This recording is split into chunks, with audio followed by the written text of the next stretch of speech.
Tumeanza kuona wengine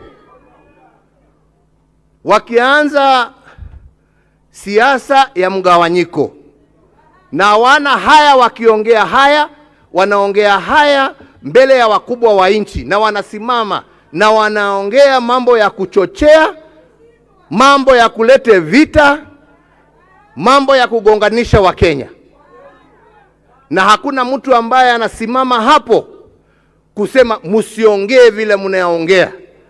Wanaruhusiwa tu waongee yale ambao wanasema.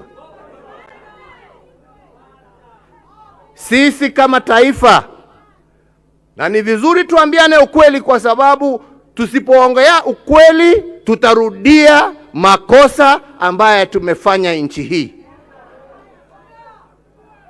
Hii sio mara yetu ya kwanza kuona viongozi wakiongea mambo machafu ya kulete vurugu, na ya mwisho tuliyaona mwaka wa 2007. Tusifikiria kwamba hiyo mambo ilianza hapo hapo. Ilianza kwa maneno kama haya ambao watu wanaongea. Na waomba viongozi wa serikali, naomba viongozi wa usalama wa nchi hii yetu ya Kenya, kama kwa ukweli mnapenda nchi yetu, msiruhusu mambo haya yaendelee.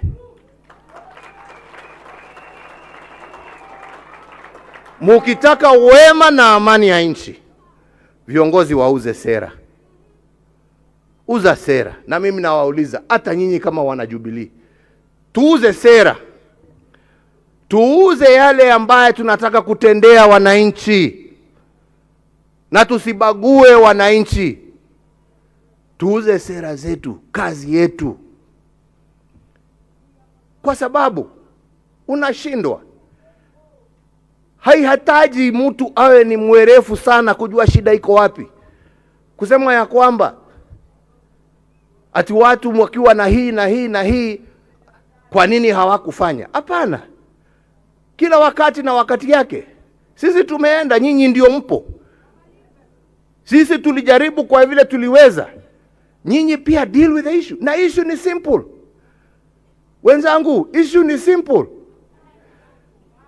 Watu wanapiga kelele kwa sababu wanasema, jameni, mimi ni mtu ambaye mshahara wangu kwa mwezi ni shilingi 20,000.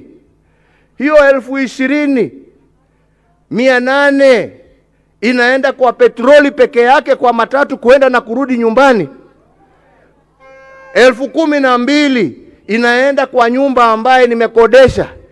Nimebaki na 2,000 ya kulisha watoto wangu na kuwapeleka shule. Hiyo ndio shida. Ongelesha shida, hapana ongea mambo ya kabila na ya nini. Ama ni namna gani wenzangu? Na kama unataka tusaidiane kutatua hiyo shida, semeni, tutatue hiyo. Lakini kwenda kuweka shida ati uweke ati ni kwa sababu ya huyu, ni kwa sababu ya huyu. Na jameni, hakuna mtu ambaye haoni shida iko wapi. Si tuiweke kwa meza tuitatue. Kama kweli sisi ni Wakenya na tunapenda nchi yetu, kwenda kutugawanya huko, shida ni kwa sababu ya yule. How does that help move this country forward? Inatusaidia kweli jameni? Neturateitheka. Jameni, tujue shida zetu ni shida za taifa, na zinatuhitaji sisi wote tutatue.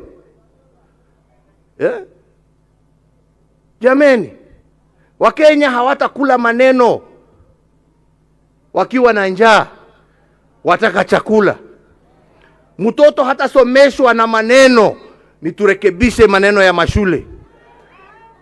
Mgonjwa hatarekebishwa kwa maneno, ni tutengeneze mahospitali yetu.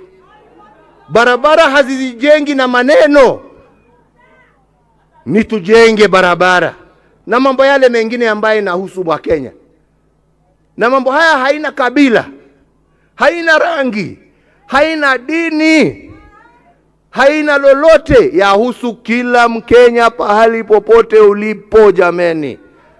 Na ndipo nawauliza wana Jubilee, musimame kama Wakenya.